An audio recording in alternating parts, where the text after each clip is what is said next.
पैसा झाला मोठा, पाऊस आला खोटा. सक्षम संस्थेच्या कमलाताईने महिला दिनाचा राष्ट्रभूषण पुरस्कार जाहीर झाला आणि एकच जल्लोष झाला. तिथल्या महिलांनी कमलाताईंना औक्षण केले. त्याचे सेक्रेटरी म्हणाले, ताई, आम्हाला सगळ्यांना उत्सुकता आहे तुमचा प्रवास जाणून घेण्याचा. या संस्थेची निर्मिती करावी असं का वाटलं तुम्हाला? तिथं प्रश्न ऐकताच कमलाताई 40 वर्षे भूतकाळात गेल्या होत्या.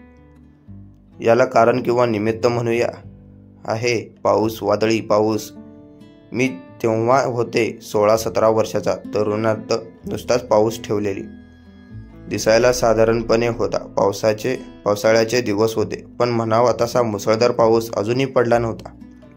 नुसती तुरतुळीत रिमझिम. त्यामुळे आम्ही सारे चिंतेत होतो. शेतावरलं काम संपवून मी आणि आई घरी निघाले. आईला म्हटलं, तू हो पुढं, मी पुष्पाला भेटून येते. कॉलेज सुरू झालं होतं, पण फीसाठी पैसे नसल्यामुळे ह्या वर्षीपासून शिक्षण बंद करायचं असं ठरवलं होतं घरी. मला ते नको होतं, म्हणून पुष्पाला भेटून श्रुतीबद्दल माहिती मिळवायची होती मला, कारण ती दुसऱ्या दिवशी तालुक्यात जाणार होती. पाऊस वादळी चिन्ह दिसतात, लवकर ये म्हणून आईने सांगितलं. मैत्रिणींना भेटून झटपट चालत निघाले. अंधारून आलेले ढग कडखड वाजली होती आणि अचानक सोसाट्याचा वारा सुरू झाला. मी घाबरले. वीज चमकली. मुसळधार पाऊस झाला. रस्त्याने दिवे गेले. मला काहीच उमजेना.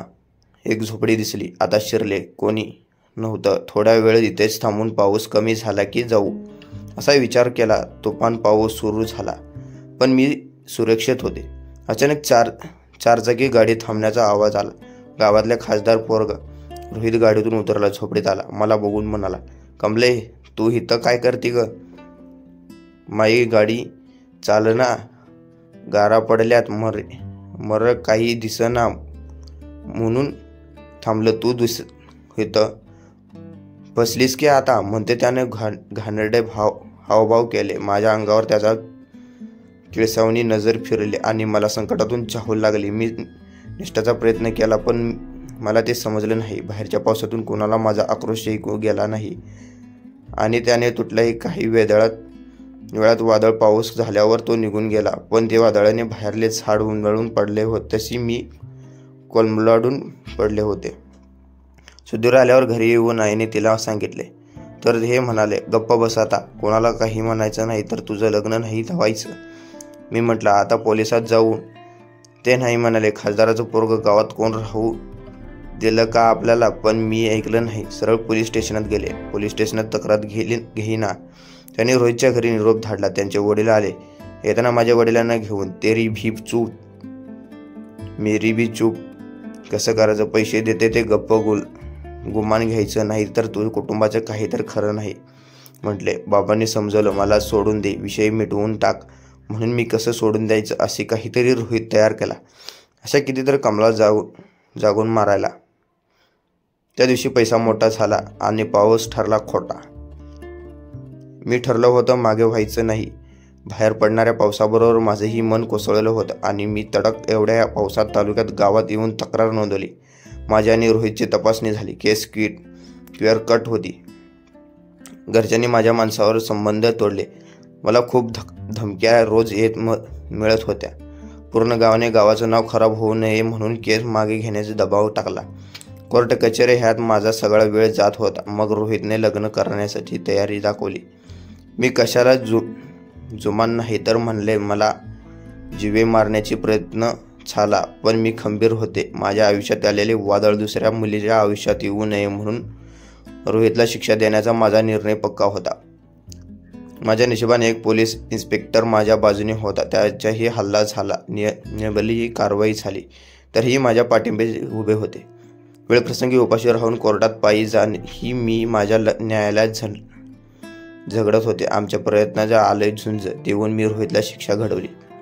या सगळ्यात माझी 2-3 वर्षाची गेली. कॉलेज मैत्रिणी सुटली. वादळी पावसात झालेल्या नुकसाननंतर दिसून येत तसं माझं झालं, पण मी हरवले नव्हते, तर नवीन ध्यास झपाट्याने होते. माझं गाव सोडून शहरात आले. धुणं भांडी करत कॉलेज शिकले. येणारा प्रत्येक पाऊस माझ्या अवस्था करायचा. काहीतरी केलं पाहिजे पक्के ठरले होते. म्हणून शिकत आता वेगवेगळ्या NGO शी ओळख वाढत गेली. लग्न मला करायचं नव्हतं. माझं लक्ष मला गाठायचं होतं. काही वर्ष नोकरी केल्यावर, थोडे पैसे जमल्यावर, साधारणपणे 20 वर्षापूर्वी मी सुधारला आपलेच केले. ते सक्षम संस्थेच्या सर्वेदेत सुद्धा तिची एक बलात्कारिता. जुदायचा निघाल्यावर सुद्धा माझी कहाणी सांगितली. आपण लढा देऊन हा आत्मविश्वास दिला नाही. एका खोलीत सुरू झालेला आमचा संसार हा हळूहळू वाढत गेला. ज्योत जे ज्योत लगा चलो ह्या उक्तीप्रमाणे आमच्यासारखे पीडित महिला आमच्याबरोबर आमच्या परिवारात सामील तर करून घेत होतो, शिवाय त्यांना नराधमाच्या अटक करण्यात, शिक्षा देण्यात त्याची मदत करत होतो. ह्या कामाला आम्हाला खूप अडथळे आले. आर्थिक चणचण तर कोणी होते, शिवाय राजकीय दबाव, समाजकीय नकार दिला, सामाजिक मानसिक शांतता, ह्या सगळ्यांनी तोंड देत ध्येयाची माती रोवली. न्यायालय वीज हळूहळू पोकावून लागले. ह्यातून सक्षम वटवृक्षाची निर्मिती झाली. आज इथल्या तुम्ही सगळ्या महिला ह्या शारीरिक अत्याचार सहन करून इथे आलेल्या आहात, पण त्यापेक्षा महत्त्वाचा आहे तो अत्याचार करणाऱ्यांना प्रत्येकी धडा शिकवायला हवा. हा लढा इथून पुढेही असाच चालू राहील, जोवर प्रत्येक स्त्री सक्षम होत नाही तोवर. काही वादळ पेल्याच्या असतात लगेच शमणारी, पण माझ्या आयुष्यात आलेले वादळ मला घडून गेले. ते वादळ त्यांना गारवा देऊन गेले, पण माझ्या मनात मात्र सोडाचा वणवा पेटू गेला. माझी सक्षम संस्था ही कोणत्याही वादळाला न डगमगता मुळे घट्ट होऊन उभी राहणार आहे. कितीही महिला अजूनही उज्ज्वलस्त घाबरून गरिबामुळे अन्यायाविरुद्ध वाचा फोडत नाही. मला वचन द्या, तुम्ही सगळ्या त्या प्रत्येक स्त्री ढाल बनाल.